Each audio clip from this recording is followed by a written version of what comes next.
Here's a complete guide on how you can order from Trendyol. First, you will need to download the app and create an account. Once you have an account, you will then search for the product which you want to purchase.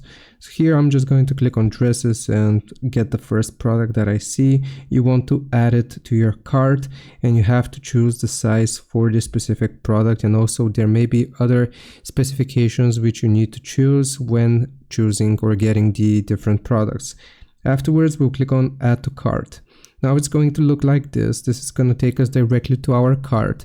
And if we want to purchase this item, we can then apply a discount code here at the top. So we can just apply this code by clicking on it if it works. And also you have coupons. And then at the bottom, you will see the total, such as the order amount and the shipping cost.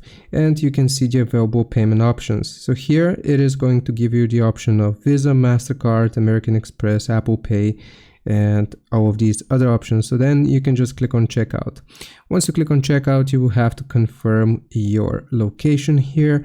And once you confirm your location, it's going to ask for all of this additional information, such as the mobile phone number, your name. And once you fill this out, you will just have to pay for the product itself, and you will have successfully placed an order with Trendyol. I hope this helps. Leave a like and sub, and I'll see you next time.